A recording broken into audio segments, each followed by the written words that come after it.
Hi, welcome back to my channel. बहुत दिन बाद मैं आपसे फेस टू फेस बात कर रही हूँ क्योंकि इस अप्रैल के टाइम पे मेरे साथ बहुत कुछ बीता है मेरी लाइफ में।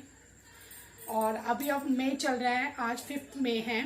तो मैं हमेशा अपने खुशी के पल, खुशी की अच्छी बातें आप सबके साथ शेयर करती हूँ।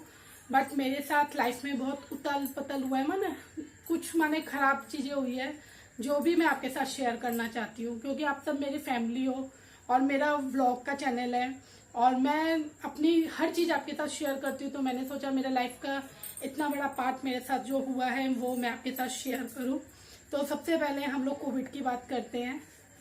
फ्रेंड्स, कोविड की सेकेंड लेयर बहुत बहुत खतरनाक है और आप सब जानते हो कि ये वायरस जानलेवा वायरस बनता ही जा रहा है। आप न्यूज़ में देखते होगे दिल्ली की कंडीशन बहुत खराब है, लखनऊ की कंडीशन खराब है, महाराष्ट्र की कंडीशन खराब है।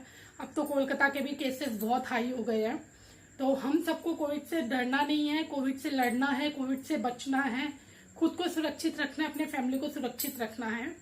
तो आप लोग घबराइए मत, डरिए मत, हम जीतेंगे। कोविड से जीत रहे हैं, कोशिश कर रहे हैं, बट हमें कुछ प्रिकॉशंस को रेगुलर लाइफ में अपने यूज करना पड़ेगा लॉन्ग टाइम तक, क्योंकि ये इतनी जल्दी ये वायरस जाने वाला नहीं है, हम सबके साथ ही रहेगा। और पता नहीं कितने दिनों तक, कितने महीनों तक या कितने सालों तक हम सबको कोविड को फेस करना पड़ेगा। लेकिन हाँ, हमें हारना नहीं है, ना हमें डरना है। इन टॉपिक पे बात स्टार्ट करती हूँ। जो मेरा आज का टाइटल है, आप सबने टाइटल पढ़ा ही होगा। अप्रैल का महीना मेरी लाइफ का सबसे खराब मंथ में से एक मैं बोल सकती हूँ।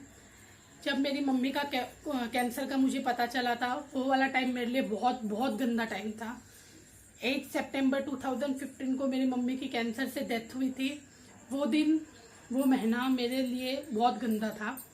सेकेंड बार 2 अप्रैल 2021 मेरी लाइफ का एक और सबसे बुरा दिन मैं बोल सकती हूँ, जिसको मैं शायद कभी भी भूल नहीं पाऊंगी मेरी लाइफ में। फ्रेंड्स, बोलने में थोड़ी तकलीफ हो रही है पर मैं शेयर करूंगी, मैं घबराऊंगी नहीं, मैं बोलूंगी, जरूर बताऊंगी आप सबको। मैं प्रेग्नेंट थी, तो मैं विजय बहुत खुश थे हम लोग, क्योंकि हमने कोई ऐसी प्लानिंग नहीं की थी, ये प्लान भी नहीं था हमारा।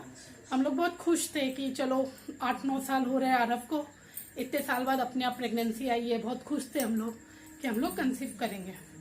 सब ठीक चल रहा था, डॉक्टर ने जैसे मेडिसिन वगैरह दी वो सब भी हो रहा था मेरा। फिर मेरी फर्स्ट सोनोग्राफी हुई, सब ब्लड टेस्ट वगैरह जो जो होते हैं सब हुआ, तो मेरी एक भी रिपोर्ट अच्छी नहीं आई थी। जब रिपोर्ट्स अच्छी नहीं आई तो डॉक्टर ही हमें एडवाइस देगा ना क्या करना है क्या नहीं करना है। सबसे फर्स्ट खराब हुआ, मेरे बेबी की हार्ट बीट नहीं आई थी। मेरा बेबी 2 मंथ कंप्लीट हो चुका था, बट उसकी हार्ट बीट नहीं आई थी। सेकंड खराब रिपोर्ट आई थी, मेरा थायराइड बहुत ज्यादा है, अभी भी ज्यादा ही है, 10 पॉइंट से ज्यादा थायराइड है। ये 2 काफी है, माने एक बेबी को सिक्योर करने के लिए, मिसकैरेज के चांसेस के लिए 2 रिपोर्ट काफी थी। तो मैं जिस डॉक्टर से ट्रीटमेंट ले रही थी, हमारी फैमिली डॉक्टर है, डॉक्टर बैजयंती शाह, बहुत अच्छी डॉक्टर है, तो मैं उनके पास गई, डॉक्टर को सब रिपोर्ट्स वगैरह दिखाया। तो आंटी ने एडवाइस दिया, डरो मत, होता है कि 3 मंथ कंप्लीट होने वाला होता है, तब भी बहुत सारे बेबीज की हार्ट बीट लेट से आती है, तुम डरो मत, सब ठीक हो जाएगा, नॉर्मली रहो, अच्छा सोचो, नहीं तो बीपी हाई हो जाएगा। तो जैसा बोली मैं वैसा ही की। फिर भी मन में तसल्ली नहीं थी, तो हम लोग ने और एक डॉक्टर को दिखाया, डॉक्टर गौतम मंडल को। तो उसने मुंह पे हमें डरा दिया, और डरा दिया बोलो या सच्चाई बोलो, जो भी बोलो, उन्होंने बोल दिया था कि ये प्रेगनेंसी ज्यादा दिन कंटिन्यू नहीं कर सकते। फर्स्ट, आपका थायराइड बहुत हाई आया है, 10 पॉइंट से ज्यादा थायराइड है, उतने में बच्चा रहता नहीं है, माने मिसकैरेज के चांसेस रहते हैं। सेकेंड, आपकी बेबी की हार्ट बीट अभी तक नहीं आई है, उस समय 2.5 मंथ हो चुका था।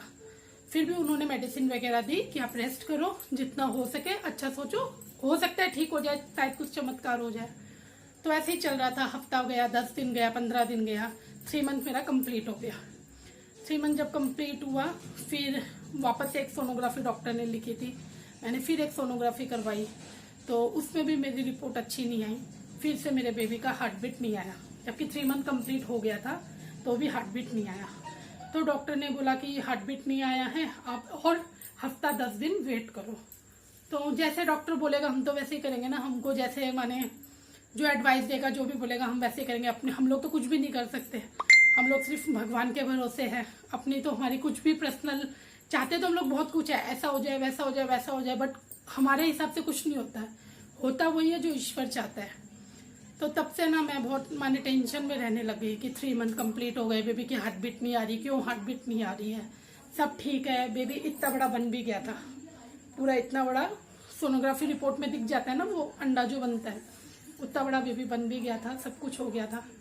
फिर 1-2 दिन बाद ना तो जब देखा मैंने कि रोटी वगैरह बना रही थी, बनाते बनाते अचानक से घबराहट हुई, चक्कर सा आया मुझे, तो यूरिन लगा, तो मैं वॉशरूम गई तो चेक किया मैंने तो पता चला मुझे ब्लडिंग स्टार्ट हो गई है। उस समय हल्की हल्की ब्लडिंग थी, तेज नहीं थी। तो मैं तुरंत निकली, मम्मी को बताया, विजय को बताया। और उस दिन इत्तेफाक से ना 2 दिन माने 1 दिन पहले से ही विजय को फूड पॉइजन हो गया था। फूड पॉइजन हुआ था, उनको भी वोमिटिंग वगैरह स्टार्ट हो गई थी। तो उसी दिन मॉर्निंग को विजय को भी, अशोक दत्ता को हम लोग फिजिशियन डॉक्टर है, उनको दिखा के लेके आए थे। दिखा के लाए को घर को आधा 1 घंटा ही हुआ था, वो रेस्ट कर रहे थे, अचानक से मेरे साथ ऐसे हो गया। तो वो और घबरा गया कि इसको इतना बड़ा हो गया। फिर बैजंती आंटी को फ़ोन किया, गायनोलॉजिस्ट को मैंने, कि आंटी ऐसे ऐसे हो रहा है, तो मैं क्या करूं, आप एडवाइस कर दो। तो आंटी ने बोला इमिडिएटली आप जाके सोनोग्राफी करवाओ, हमें बच्चे की पोजीशन को चेक करना है कि बेबी किस पोजीशन पे है, ठीक है कि नहीं है कि क्या है। तो उस टाइम पे दोपहर के 11 बज रहे थे और विजय को भी फीवर आया हुआ था, क्योंकि फूड पॉइजन हो गया था तो वीकनेस आई जाती है। उस हालत में विजय मेरे लिए प्रेस्क्रिप्शन लेके 4 से 5 क्लिनिक में गए, बट कोई भी सोनोग्राफी करने के लिए रेडी ही नहीं हो रहा था। सब बोल रहे थे कि आप कल मॉर्निंग में आओ, आज यहाँ बंद है, आज यहाँ बंद है, क्योंकि इलेक्शन का टाइम चल रहा था, कोलकाता में भी प्रॉब्लम्स हो ही रही थी। और ऐसे भी कोविड में अभी कंटिन्यू सब जगह सेंटर वगैरह ओपन नहीं है, पहले से अपॉइंटमेंट लेना पड़ता है। मेरा सडनली ऐसे हो गया, डॉक्टर ने बोला इमीडिएटली आपको करवा के आना ही पड़ेगा, विदाउट उसके हम लोग कोई डिसीजन नहीं ले सकते। विजय 4 से 5 जगह घूमे फीवर में मेरे लिए, बेबी के लिए। फिर लास्ट में आरोग्य निकेतन हॉस्पिटल है हमारे यहाँ, जहाँ पे आरव हुआ था, वहाँ पे रिफर माने बैजंती आंटी ने रिफर किया कि प्लीज मेरा पेशेंट है, आप इमीडिएटली करो। तो दोपहर के 3:30 के 4 बजे मेरी सोनोग्राफी हुई। एक सिंपल उन्होंने रिपोर्ट बना दी, जो पोजीशन थी वो सब देख के इवनिंग में मैं 6 बजे डॉक्टर के पास गई। डॉक्टर आंटी ने देखा तो आंटी ने क्लियर बोल दिया था कि मुश्किल है बच पाना, लेकिन हम ट्राई करते हैं। उन्होंने मुझे इंजेक्शन वगैरह दी, मेडिसिन दी कि तुम 2-3 दिन रेस्ट करो, एकदम फुल कंप्लीट बेड रेस्ट, और इंजेक्शन लो, हो सके तो बेबी बच जाएगा। आंटी ना वो थोड़ी बिजी चल रही है कोविड को लेके अभी, तो आंटी ने मुझे अपने सीनियर डॉक्टर को रिफर कर दिया, डॉक्टर नीलिमरा दे। उनकी मेडिसिन से मेरा आरव हुआ है, वो बहुत एक्सपीरियंस डॉक्टर है हमारे यहाँ पे और बहुत अच्छी डॉक्टर है। तो हम लोग नेक्स्ट डे मॉर्निंग को उनके पास गए, उनसे सब एडवाइस ली कि कैसे क्या करना है। तो डॉक्टर ने एक IVS बोल के टेस्ट होता है लेडीज लोग का प्रेगनेंसी के अंदर, वो टेस्ट मेरा जब किया, मैं नहीं घबराऊंगी, मैं बात करूंगी आप सबसे। वो जब टेस्ट किया मेरा IVS का, उसमें कैमरा से बेबी की इंटीरियर तरीके से कैमरा के से बेबी की पोजीशन को चेक करते हैं। तो वो जब मेरा टेस्ट हुआ तो उसमें हमने देखा कि मेरा बेबी इतना बड़ा बन चुका था, 1 हाथ जितना, 3 मंथ का बन चुका था, छोटे छोटे सब उसके निकल गए थे। फिर मुझे पहले दिखाया, उसके बाद मेरे को उठाया, फिर विजय को बुलाया, विजय को भी बेबी की पोजीशन दिखाई कि नहीं आपका बच्चा एकदम ठीक है, ब्लडिंग हो रही है, ब्लडिंग बंद हो जाएगी, इंजेक्शन वगैरह मैं दे रही हूँ। लेकिन 3rd बार भी देखिए टेस्ट हुआ तो भी मेरी बेबी की हार्ट बीट नहीं आई थी, जबकि मेरा 3rd मंथ कंप्लीट हो चुका था, 4th रनिंग में, माने 4th होने वाला था, 3rd एंड हाफ चल रहा था। तब मन में घबराहट थी कि सब कुछ अच्छा हो रहा है और हो रहा है, पता नहीं क्यों ऐसा खराब हो रहा है कि उसकी हार्ट बीट नहीं आ रही है। तो कहीं ना कहीं दिमाग में मेरे और विजय के दोनों की टेंशन थी कि काश हार्ट बीट आ जाए, काश ब्लडिंग रुक जाए, सब अच्छे से हो जाए। तो फिर मैं सब दिखा के आई, डॉक्टर ने रेस्ट बोला, मैं रेस्ट की 2 दिन, मेरी ब्लडिंग रुक भी गई थी, सब कुछ रुक भी गया था। अचानक से रात को 3:30-4 बजे के आसपास मुझे वापस से पेन होने लगा, और पेन होते होते इस बार ब्लडिंग बहुत ज़्यादा तेज होने लग गई, जो मेरे माने मैं उसका पेन सहन नहीं कर पा रही थी। 4 बजे से मैं 5 बजे तक दर्द बर्दाश्त किया, 6 बजे तक दर्द बर्दाश्त किया, 7 बजे तक मैंने दर्द बर्दाश्त किया। फिर 7 बजे डॉक्टर को कॉल किया कि ब्लडिंग हो रही है, कंट्रोल नहीं हो रही, ज़्यादा पेन हो रहा है। तो डॉक्टर ने मेडिसिन तो मुझे पहले ही दी थी, उन्होंने बोला नहीं तुम मेडिसिन लो। उन्होंने मेरा और एक ब्लड टेस्ट भी किया था साथ में, वो बोली 10 बजे तक ब्लड टेस्ट की रिपोर्ट आ जाती है, तब तक हम थोड़ा वेट करते हैं, अगर आप सेंड कर सको तो विजय ने बोला ठीक है हम 10 बजे तक का वेट करते हैं, अब रेखा सेंड कर लेगी। तो मैं सेंड कर रही थी कि नहीं रिपोर्ट आ जाए, रिपोर्ट शायद पॉजिटिव आ जाए, सब अच्छा हो जाए, क्योंकि हम तो चाहेंगे ना हमारा बच्चा बच जाए, या मैं सब ठीक हो जाए लाइफ में। कोई माँ ऐसा नहीं चाहेगी कि उसका बच्चा को कुछ हो, भले ही अपने आप को दर्द सहन करना पड़े। मुझे पेन हो रहा था, मैं पेन बर्दाश्त भी कर रही थी, लेकिन मैं चाहती थी कि मेरा बच्चा बच जाए। फिर 8:30 हुआ, 9 हुआ, उसके बाद मेरी हालत पूरी तरीके से ख़राब हो गई। मैंने एक जो नॉर्मल डिलीवरी का पेन होता है ना, मुझे वो पेन स्टार्ट हो गया था। मम्मी ने देखा तो मैं चिल्लाने लग गई थी, इतना ज़्यादा दर्द हो रहा था कि बता नहीं सकती मैं। माने कहीं या मैं खुद मर जाऊं या अपना पेट काट लूं, मैं इतना भयंकर वाला दर्द। तब हद से हालत ख़राब हो गई। तब फिर विजय ने डॉक्टर को कॉल किया कि आंटी अब ये बर्दाश्त नहीं कर पा रही, रिपोर्ट गई तेल लेने, छोड़िए, क्योंकि मेरी वाइफ सहन ही नहीं कर पा रही ना पेन। रिपोर्ट में अगर रिपोर्ट अच्छी भी आ जाती है तो अब तो ये बर्दाश्त नहीं कर पाती, क्योंकि जो टेस्ट हुआ था वो 2 दिन पहले हुआ था और ये 2 दिन बाद की बात है। फिर जब मैं हॉस्पिटल गई तब डॉक्टर ने बोला नहीं अब बेबी नहीं है, आपको वॉश करना पड़ेगा आधा, क्योंकि वो निकलना स्टार्ट ही हो गया था ब्लडिंग के थ्रू, ज़्यादा ब्लडिंग होने लग गई थी, तो वैसे ही वो ख़राब हो चुका था। फिर मेरा एबॉर्शन हुआ। तो ये मेरी लाइफ का सबसे बुरा दिन है, बचपन से लेके अब तक का, जो मैं शायद कभी मैं भूल नहीं पाऊंगी। मुझे विजय समझाते हैं, मम्मी समझाती है, मेरी फ्रेंड लोग समझा रहे हैं, मेरी दीदी लोग समझा रही है कि नहीं जो हुआ शायद अच्छे के लिए हुआ। हो सकता है कि बच्चा बड़ा बन जाता, 8-9 महीने का हो जाता, उसके बाद उसको कुछ होता, या वो इस दुनिया में आ जाता, उसके बाद उसको कुछ होता। तो इससे अच्छा ना वो कम में ही चला गया। तू सुरक्षित है ना तो सब सुरक्षित है। बोलना आसान है उन सब के लिए, लेकिन जिसके ऊपर बीतती है ना सिर्फ उसको ही पता होता है कि पेन होता क्या है। मैं ये नहीं बोल रही मैं लालच में आ रही हूँ या जो भी है, मेरे लिए डुग्गू मेरा सब कुछ है, मेरे विजय मेरे लिए सब कुछ है। मैं उम्मीद भी मैं नहीं की थी ना, मैंने प्लानिंग करके ये बेबी लिया था ना, मैंने भगवान से मांगा था कि मुझे और एक बेबी दो। मैं हमेशा यही बोलती थी कि आपने मुझे डुग्गू दिया, इतना प्यारा बच्चा दिया है, आपका बहुत तहे दिल से धन्यवाद। आप उन माँ को बच्चे दो जिनके पास बच्चे नहीं है, क्योंकि मेरे रिलेटिव में, मेरे जान पहचान में बहुत सारे फ्रेंड ऐसे हैं जिनके शादी को 12 साल 13 साल हो गए पर उनके एक भी औलाद नहीं है। आप बिलीव करो, भगवान कसम, मैं हमेशा भगवान को ये बात बोलती कि उन माँ को बच्चे दे दो, उनकी गोद भर दो जिनके एक भी औलाद नहीं है। मुझे नहीं चाहिए दूसरा। या और भी बहुत सारे जन हैं ऐसे, मैं नाम नहीं बोलूंगी, जिनके मैं देखती हूँ 2nd pregnancy, 3rd pregnancy, 4th pregnancy ले रहे और एबॉर्शन करवा रहे। तो इससे अच्छा तो आप उन माँ को बच्चे दो ना जिनके एक भी बच्चे नहीं हो रहे, जो एक बच्चे के लिए तरस रहे। तो इससे अच्छा उन माँ को बच्चे दो ना जिनके पास एक भी बच्चे नहीं है, जो एक बच्चे के लिए तरस रहे। बहुत सारे जन ऐसे हैं जो एबॉर्शन पे एबॉर्शन करवाए जाते हैं, उनके लिए जैसे ये एक मजाक हो गया है। मेरे पास में ही एक जन है, मैं नाम नहीं बोलूंगी उनका, उनके 2 बेटे हैं, फिर भी उन्होंने 3 बार एबॉर्शन करवाया है। जब आपको बेबी लेना ही नहीं होता है तो आप ये सब काम करते क्यों? प्रिकॉशन बहुत सारी मार्केट में है। अभी देखिए आज के ज़माने में कोई गवार नहीं है, कोई बच्चा नहीं है, मैं ओपन ये बात बोल रही हूँ, सबको पता है। बहुत सारे प्रिकॉशंस मार्केट में अवेलेबल है जिससे आप प्रोटेक्शन रख सकते हो अपना। क्यों आप ऐसा गलत काम करो कि खुद को भी शरीर से तकलीफ हो और वो नन्ही सी जान जो इस दुनिया में आना चाहती है आप लोग उसको आने नहीं देते हो। तो इसीलिए मैं हमेशा भगवान से प्रे करती थी कि आप उन माँ को बच्चे दे दो जिनके एक भी बच्चा नहीं आ रहा है। शायद मेरी जवान मुझे लग गई, ऑल टाइम मैं ऐसे बोलती थी ना, अब मुझे पछतावा हो रहा है कि मैं ऐसी बात क्यों बोल रही थी। मुझे ऐसा नहीं बोलना चाहिए था। जिसके नसीब में जो होता है ना, भगवान उसको हमेशा वही चीज़ देते हैं।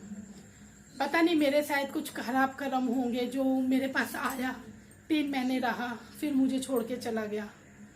पेन भी हुआ, सब कुछ हुआ, एक उम्मीद बन गई थी मेरे और विजय के लिए। मैं जब भी रोती हूँ ना, विजय मुझे चुप करवाते हैं, समझाते हैं मुझे कि नहीं जो होगा अच्छे के लिए ही होता है। भगवान को शायद यही मंजूर था, उसको शायद हमसे अच्छे पेरेंट्स मिले, हमसे अच्छा घर मिले। मैं भगवान से यही प्रार्थना करूँगी मेरा बच्चा जहाँ पे भी हो बस अच्छे अच्छे घर में जाए, वो अच्छी जगह उसको नसीब हो। और मैं ज़्यादा नहीं बोलना चाहती हूँ। ये मेरा बहुत बहुत लाइफ का बहुत बुरा दिन था, जो भगवान कभी किसी भी माँ को ना दिखाए, जो मैंने फेस किया अपनी लाइफ में। फर्स्ट ये 2 अप्रैल को हमारे साथ इतना बुरा हादसा हुआ। मैं कोशिश कर रही हूँ, मैं पहले से काफ़ी ठीक भी हुई हूँ, फिजिकली भी मेंटली भी मैं काफ़ी ठीक हुई हूँ, तब मैं आज आपसे बात कर पा रही हूँ। नहीं तो 2 मई को हुआ था, आज 5 मई है। मेरे में इतनी भी हिम्मत नहीं थी कि मैं आपसे फेस टू फेस बात कर सकूँ। मैं सबसे किसी से फ़ोन में भी उतनी बात नहीं कर पा रही हूँ। मेंटली मैं थोड़ी डिस्टर्ब हो गई हूँ, थोड़ा टाइम लगेगा, लेकिन हाँ ठीक हो जाऊंगी मैं, और हो रही हूँ, पहले से काफ़ी ठीक हुई हूँ और अच्छी हो जाऊंगी। मैं कोशिश करूंगी भूलने की, पर ये भूलने की चीज़ नहीं है कि हम भूल जाएं, लेकिन हाँ एक हादसे के रूप में याद रहेगा मुझे। सेकंड, ये 1 अप्रैल में ये हुआ, उसके 10-15 दिन बाद ही मम्मी के, मेरे सासू माँ को आप लोग जानते हो, मम्मी के भतीजों को कोविड हो गया था। मिक्की भैया को, मम्मी की भतीजी को कोविड हुआ था। दोनों भाई बहन है, पहले भतीजी को हुआ, माने दीदी को हुआ, फिर भैया को हुआ। पहले दीदी को हुआ, दीदी की 2 दिन के अंदर ही डेथ भी हो गई थी ऑक्सीजन की कमी की वजह से, दिल्ली में ही। और दीदी का सब ना भागा दौड़ी करना, हॉस्पिटल का मेडिसिन वगैरह जो भी सब मिक्की भैया कर रहे थे। दीदी का काम वाम करने के चक्कर में भैया को भी कोविड हो गया था, और हुआ वो लोग ने ध्यान भी नहीं दिया, जबकि भैया बहुत हेल्दी थे, मिक्की भैया बहुत हेल्दी थे, हाइट में, पर्सनैलिटी में। तो उनको पता नहीं कोविड कैसे पकड़ा। फिर वो लोग घर वाले भी बेटी के दुख में इतना खो गए थे कि भैया पे किसी ने ध्यान ही नहीं दिया, कि उनको भी फीवर आ रहा है, उनको वीकनेस लग रही है, किसी ने ध्यान ही नहीं दिया। और ध्यान नहीं देने की वजह से मिक्की भैया की भी डेथ हो गई, और बहुत कम एज थी दोनों की। दीदी की होगी 42 या 43, मिक्की भैया की 39 की 40 थी। ये 2 डेथ जवान मेरे मम्मी के ससुराल में, पियर में हुई, भतीजा भतीजी की। उसके भैया को गुजरे को 4 दिन नहीं हुए कि मम्मी के दूसरे भाई के घर में कालू भैया की डेथ हो गई। कालू भैया बहुत बहुत कम एज के हैं, ओनली फॉर 35 एज है उनकी, एज थी भैया की। उनकी 2 छोटी छोटी बेटियां हैं, एक डुगू से 7 साल या 5 साल की है, और एक तो 2-3 साल की है। भैया भी बहुत अच्छे थे, हम लोग दिल्ली गए थे तब उनके घर में रुके भी थे 2 दिन के लिए। भैया, भाभी, मामा जी, मामी जी, सबको ही बहुत अच्छे हैं। तो वो जब सुना ना तो हम लोग और टूट गए। एक होता है ना अपने जान पहचान वाले का किसी का सुनते हैं ना, तो दिल में, दिमाग में उनका ही फेस बार बार आंखों के सामने आने लगता है। रात को जब फोन आया, हम लोग एकदम सब घबरा गए थे, बहुत, माने हालत हमारी खराब हो गई थी। 3 डेथ एक साथ सुन के।